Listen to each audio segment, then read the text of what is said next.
In the bustling city of Meridian, where neon lights painted the night sky and every street hummed with the pulse of ambition, lived two unlikely friends, Jonah and Malik. Jonah was the son of a wealthy banker, a young man who seemed to glide effortlessly through life's corridors.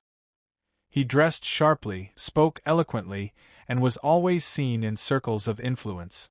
Malik, on the other hand, was the son of a struggling mechanic, known for his grease-stained hands and quiet demeanor. He had little in terms of wealth, but his eyes carried a wisdom far beyond his years. Despite their contrasting worlds, the two had met in primary school, when Jonah, cornered by bullies, was rescued by Malik's surprising courage. From that day on, their bond was forged, not from similarity but from loyalty. As they grew, Jonah often pulled Malik into worlds he would never have seen: art galleries, music concerts, expensive restaurants.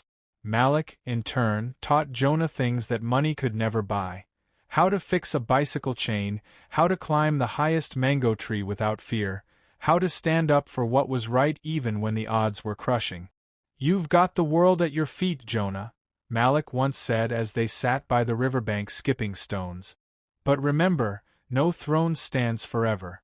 What matters is who's standing with you when it all crumbles." Jonah had laughed back then, dismissing it as one of Malik's poetic musings. But time had a way of proving truth. Years later, Jonah's father was caught in a massive financial scandal. Their family wealth, built on shaky foundations, collapsed overnight. Friends who once flocked around Jonah vanished like shadows at dawn. Invitations stopped coming. His name, once celebrated, was whispered like a curse. Jonah was left with nothing: no money, no status, no allies. Except Malik. Malik showed up at Jonah's crumbling mansion with a small bag of groceries. "You'll need these more than pride," he said with a smile. Jonah, humbled and ashamed, protested. "I can't drag you down with me. You've got your own struggles." But Malik shook his head. "That's what friends are for. When one falls, the other holds the ladder steady."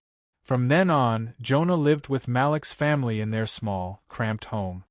He learned what it meant to stretch a meal for 5 mouths, to wake before dawn to help Malik's father at the workshop, and to find joy in small victories: a fixed radio, a shared joke, the sound of laughter echoing in hardship. It was in Malik's workshop that Jonah discovered his true calling. With his sharp mind and Malik's hands-on skills, the two began designing small but efficient engines for motorcycles. Word spread quickly. Their workshop wasn't just fixing bikes anymore, it was innovating. Investors began to notice. Slowly, their business grew, and with it, their bond deepened. Jonah provided the strategies, Malik provided the craftsmanship. One without the other was incomplete. Years later, the two friends co-founded a successful engineering company, not built on greed or deceit, but on trust and hard work. They named it The Bridge, a tribute to what their friendship had always been: a bridge across class, across hardship, across life's storms. At the company's 10th anniversary, Jonah gave a speech before a hall packed with employees, partners, and friends. "People say wealth is measured in gold or land," he began. "But I lost all of that once, and I discovered a truth. Wealth is measured in the people who stand beside you when the world turns its back. Malik was that wealth for me. This company is not just ours, it's a monument to friendship." Malik, sitting at the front, fought back tears. He wasn't one for speeches, but he knew Jonah had spoken a truth that could never be refuted. Friendship is not tested in the brightness of prosperity, but in the shadows of despair. True friends are those who don't walk away when the path grows dark, but hold your hand until the dawn returns. For Jonah and Malik, friendship wasn't just companionship. It was survival, growth, and the foundation of a legacy that outlived them both. Success had come, but with it came something Jonah and Malik had never faced before: the strain of ambition.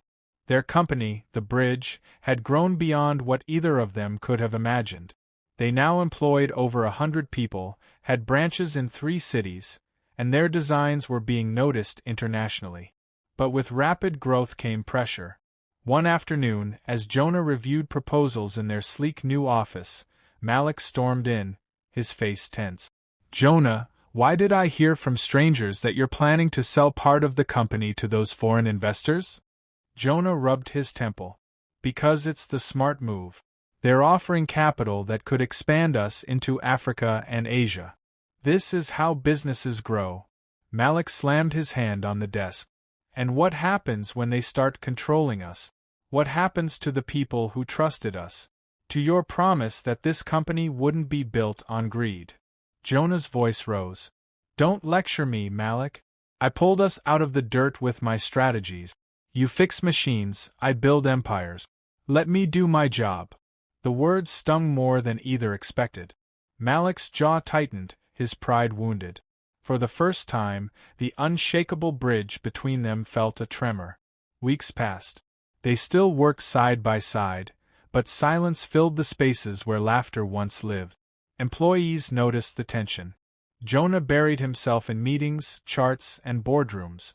Malik retreated to the workshop floor, dirtying his hands with engines, avoiding polished conference tables. Late one night, Malik sat alone in the workshop, staring at an unfinished prototype. His father's old words echoed in his head. "Ladders fall if both hands don't hold steady." He wondered if Jonah even remembered that lesson anymore. The conflict reached its peak during a shareholders' dinner. Jonah, dressed in a tailored suit, announced with pride, "Ladies and gentlemen, with this new partnership, the bridge will enter a golden era." The room erupted in applause, except for Malik, who stood and interrupted. "This isn't a golden era. It's the beginning of selling our soul." Gasps filled the hall. Jonah's face burned with embarrassment and fury. "Sit down, Malik. You're making a fool of yourself." "No," Malik said firmly. "You're making a fool of us. This company wasn't supposed to be about money first. It was supposed to be about people." The dinner ended in chaos. The next day, Malik packed his bag and walked out of the company he helped build. For a while, Jonah told himself he was right. The numbers were soaring. Investors praised him. Magazines called him a visionary. But at night, the silence gnawed at him. His penthouse felt like a gilded cage. His laughter sounded hollow without Malik's to answer it. One evening, Jonah drove past the old workshop where it all began. He saw Malik inside, working with neighborhood boys, teaching them to fix bicycles for free. The place was alive with laughter and gratitude. Jonah felt a pang in his chest. He had everything, and yet, without Malik, he had nothing. Weeks later, disaster struck. The foreign investors Jonah trusted pulled a ruthless move. They tried to take majority control of the bridge. Jonah was blindsided. Overnight, he saw his empire slipping through his fingers. Sitting alone in his office, drowning in contracts and betrayal, Jonah whispered the words he had once dismissed. "No throne stands forever.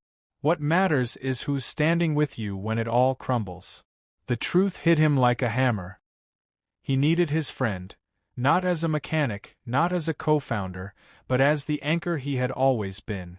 Jonah stood outside the workshop the next day, hesitant, watching Malik laugh with the children. His pride weighed him down, but so did the fear of losing the one bond that had ever truly mattered. Would Malik forgive him? Or had the bridge finally collapsed? Years later, long after the struggles and reconciliations that tested their bond, Jonah and Malik stood side by side once again, not as wealthy men flaunting their success, but as friends who had weathered every storm together. After the near collapse of the bridge, Jonah had swallowed his pride and sought Malik's forgiveness. It wasn't easy. Trust once cracked is not mended in a single apology. But Malik, though hurt, understood that friendship is not about never failing, it's about always finding the courage to return. Together, they rebuilt the company, this time with clearer values. They refused to sell out their vision, focusing instead on community projects, apprenticeships, and innovations that made life better for ordinary people. The bridge became more than a business, it became a symbol of unity. When Malik married, Jonah stood as his best man. When Jonah's mother passed away, Malak held him through his grief. Their lives remained interwoven, not by contracts or wealth, but by the unseen thread of loyalty.